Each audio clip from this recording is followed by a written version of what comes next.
Olá, eu sou Emily Canto Nunes e esse é o Desafio, o programa de debates do IG. Hoje vamos falar sobre a regulamentação do Marco Civil da Internet e do anteprojeto de lei de proteção de dados. Para discutir o tema estão aqui comigo Demi Tchenko, diretor-presidente do Núcleo de Informação e Coordenação do .br, o NIC-BR, e membro do Comitê Gestor da Internet do Brasil, o CGI.br. Obrigado por vir, Demi. Do outro lado da mesa temos Rony Van Zoff, advogado e sócio do Opsi Bloom, professor da Escola Paulista de Direito. Obrigada, Rony. Prazer. Aprovado em 2014, o Marco Civil da Internet ainda precisa de regulamentação. No início deste ano, órgãos do governo como o Ministério da Justiça abriram consultas públicas para bater seus principais pontos com a sociedade. Outras entidades também devem fazer o mesmo ao longo deste ano. Mas qual é, na prática, a importância da regulamentação do Marco Civil? Dentro de um cenário controverso, com muitos interesses em jogo, de que lado vocês estão nesse debate? Demi? Bom, o Marco Civil é uma lei aprovada e sancionada em vigência. O que a própria lei chama para ser regulamentado posteriormente são eventuais exceções à neutralidade. E eu diria que, além disso, é bom ter algum texto adicional de esclarecimento de conceitos, porque às vezes a redação se presta a uma leitura enviesada, que não é a que orientou os 2 anos de debate público até a aprovação. Então, o que eu diria é o seguinte: o que se buscaria numa regulamentação seria complementar a lacuna de eventuais exceções à neutralidade, que isso está sendo chamado explicitamente na lei, e melhorar a leitura de tópicos como o que é o log, o que se guarda nesse log, para que serve isso aí, que sempre gera uma leitura, às vezes, enviesada, que não é a que corresponde aos conceitos do Marco Civil. Rony? Eu acho que o ponto de vista mais relevante é tentar passar um pouco para a internet esse conceito mais do uso ético, responsável e seguro. Ou seja, não importa o meio em que são praticados os atos, sejam atos lícitos ou atos ilícitos. Como advogado e professor nessa área, eu acho que a gente tem que colocar na balança e verificar mesmo se o que precisa ser regulamentado é a rede ou, na verdade, não é a rede, e sim os atos dos usuários. Então, acho que o Marco Civil ele veio numa ótima hora justamente para passar uma orientação, para ser uma regulamentação de uma forma mais transparente dos players do mercado, qual é a responsabilidade de cada um desses players e para os usuários terem mais transparência desses players em relação ao uso da internet. Tá certo. Vamos começar então com uma pergunta para o Demi. A polêmica mais recente envolvendo usuários de internet diz respeito à franquia de dados móveis. Desde o início do ano, as operadoras de telefonia estão bloqueando o acesso à internet dos usuários conforme a franquia contratada termina. Antes, a velocidade era apenas reduzida. Essa prática fere o Marco Civil em algum sentido, ou os princípios da neutralidade de rede, o entendimento de que o acesso à internet é universal? Então, veja, o acesso à internet independe do modelo econômico de acesso. Então, por exemplo, eu sou usuário de internet doméstico e fico muito contente de saber que eu posso contratar uma banda e faço o que eu quiser naquela banda e não tenho uma franquia específica, eu uso a banda mais ou menos, de noite eu uso mais, de dia eu uso menos, seja como for. No caso da internet móvel, especialmente quando ela é em cima de celular, portanto, em cima de estrutura de telefonia, ela herdou da telefonia esquemas de cobrança que são específicos da telefonia dos velhos tempos, que é você cobrar por minuto, cobrar por tempo, etc. e tal. E nesse esquema se introduziu a ideia da franquia, no sentido de que você, em vez de contratar uma banda, você contrata uma quantidade de dados. Se essa quantidade de dados que você contratou pode ser usada a seu talante, a seu critério, sem mais, quer dizer, você pode acessar o que você quiser com essa quantia de dados, do ponto de vista de neutralidade, eu imagino que você está, digamos, tendo seus direitos respeitados. Do ponto de vista de você ter uma franquia que, quando termina, encerra o acesso à internet, é uma discussão de contrato. Acho que certamente o PROCON deve ser ouvido, quem trata de contratos, equilíbrios de contrato, se isso é um contrato adequado ou não. Do ponto de vista de neutralidade da rede, se eu contratei 1 GB e é considerado razoável isso, que eu posso usá-lo até o final, isso não feriria a neutralidade. Se existe uma velocidade que diminui ou não diminui, etc. e tal, se o modelo econômico é cruel ou não é cruel, eu acho que é fundamental essa discussão, mas eu não sei se encaixa no parágrafo de neutralidade. Tá certo. Eu acho que a gente pode usar 2 exemplos, né? Os serviços pré-pagos, por exemplo, né, de internet, isso está muito bem delimitado. Então você tem aquele serviço pré-pago, acabou aquele serviço, acabou o acesso à internet.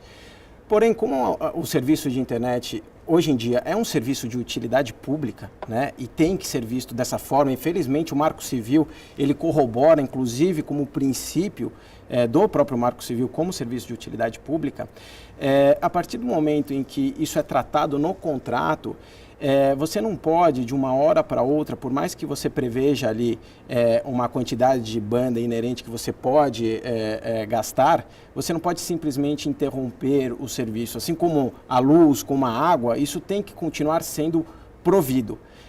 Porém, as empresas de telecom precisam constituir em mora aqueles usuários da internet que, porventura, terminem aquela quantidade de dados, mas que continuem utilizando, extrapolando aquilo que foi contratado. E aí sim, com base no contrato, cobrar por aqueles serviços adicionais que foram prestados acima do que foi contratado. Tá certo. Falando ainda um pouco de neutralidade da rede, das práticas das operadoras, está sendo muito comum nos últimos tempos elas fazerem parcerias com algumas grandes empresas, especialmente de redes sociais, Facebook, Twitter, WhatsApp, só para dar alguns exemplos, oferecendo esses serviços gratuitamente. Vocês acham que esse tipo de prática fere a neutralidade da rede, visto que são empresas privadas, que têm serviços privados e que fazem uso desses dados que os usuários transferem gratuitamente para o negócio? Bom, veja, esse é uma situação bem mais delicada do que a anterior, mas mesmo assim acho que tem alguns caminhos que podem nos levar a chegar a uma conclusão. Primeiro, do ponto de vista, de novo, do usuário, né, que contratou uma certa quantidade de dados e essa quantidade, por hipótese, foi respeitada e ele pôde acessar o que quiser, a pergunta é se algum desses serviços, ao não gerar débito na franquia que ele tem, se isso atrapalha ou não o usuário. Bom, acho que a priori no usuário não atrapalha. Evidente que isso pode gerar deformação no tráfego e gerar preferências para determinados serviços. Então, vou dar um exemplo também do mundo real, aproveitando o que o Rony falou. Por exemplo, nós temos na telefonia o 0800. O 0800 significa o seguinte: eu ligo por um número e quem paga é o lado de lá, porque ele está interessado na minha chamada. Isso a priori não viola a neutralidade da telefonia, mas o 0800 tem que ser um serviço acessível a todos que queiram assiná-lo. Quer dizer, se eu sou uma companhia e quero dar aos meus usuários o 0800, eu devo ter regras transparentes e claras para poder dar esse serviço aos meus usuários. Eu não sei se é o caso do que está acontecendo hoje, mas seria o caso análogo. Quer dizer, você dizer, não, todos os prestadores de serviços que querem desonerar os seus usuários da franquia pelo uso dos seus serviços têm um caminho claro e transparente de fazer isso, como no caso do 0800 da telefonia. E eu acho que tem que ser muito, isso tudo tem que ser visto do ponto de vista dos consumidores, dos usuários da internet, né? Você tem uma possibilidade dos usuários da internet não pagarem efetivamente para determinada conexão a determinado aplicativo. Ou seja, esse tipo de contrato que é feito possibilita que esses usuários que muitas vezes não teriam condições em acessar determinados aplicativos em razão de um acordo comercial.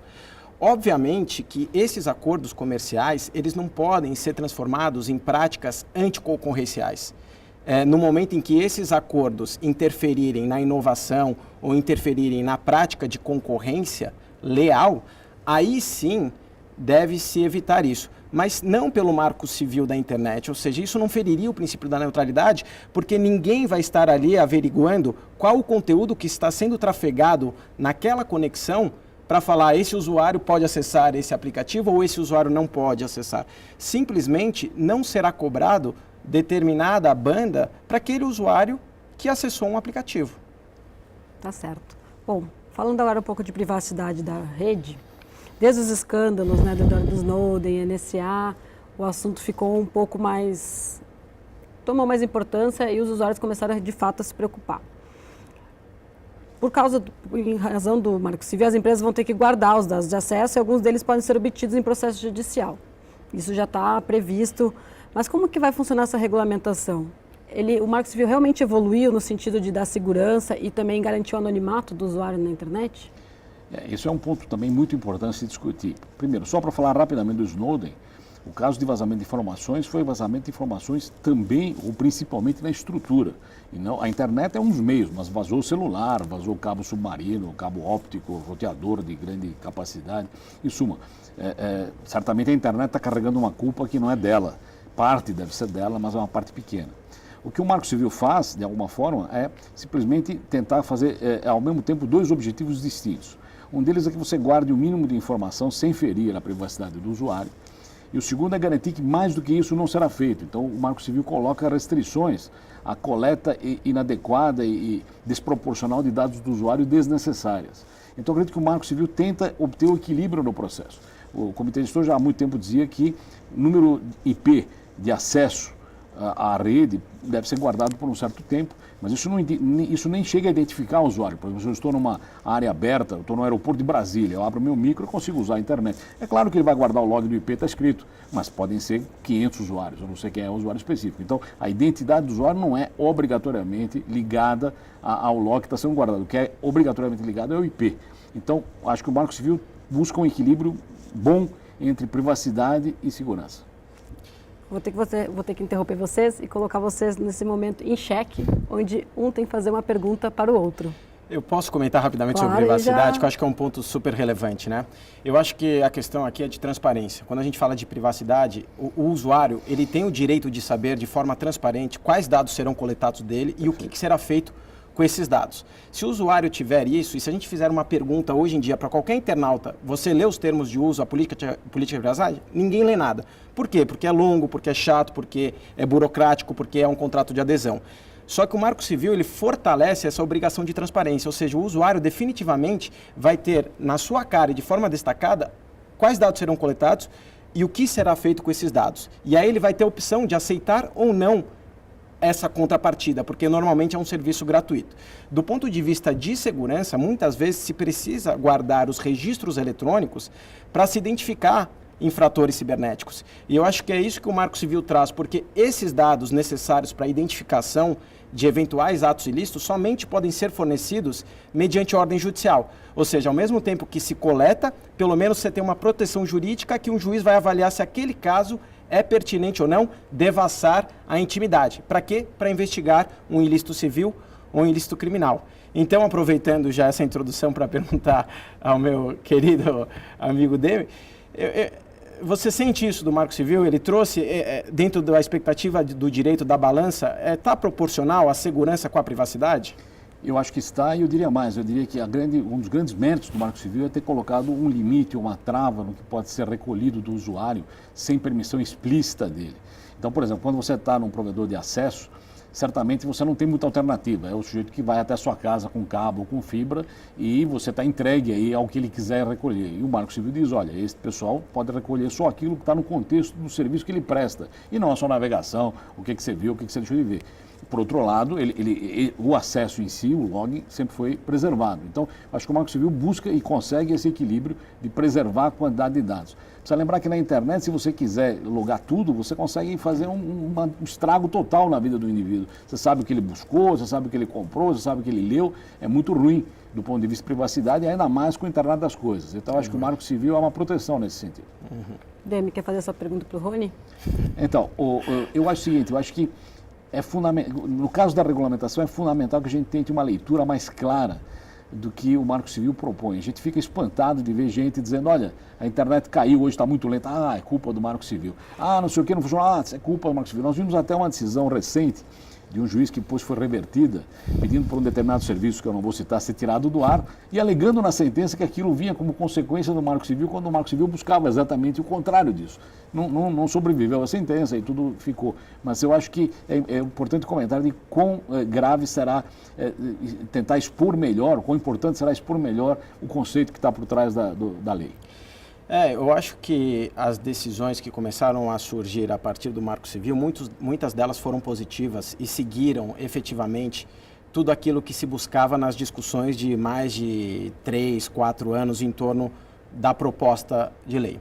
Claro que a gente tem algumas aberrações jurídicas, como foi essa decisão na qual se buscava penalizar a rede para se obter uma informação da origem de uma investigação, o que não pode acontecer. E eu digo que o Marco Civil foi muito favorável, inclusive, para reverter essa decisão, porque uma das fundamentações para cancelar aquela ordem judicial foi justamente na questão da responsabilização dos agentes de acordo com as suas atividades. Perfeito. Ou seja, se uma atividade é prover conexão à internet, o provedor de conexão só pode ser punido para essa atividade. E os usuários jamais podem ser punidos em ter cortado o seu acesso para esse tipo de aplicação. Tá certo, então. Muito obrigada. Esse foi mais um desafio. O debate não acaba por aqui, continua na internet. Deixe seu comentário no final da página. Queria agradecer a participação dos nossos convidados, Demi, Roni, muito obrigada pela presença. A gente se vê no próximo desafio. Até mais.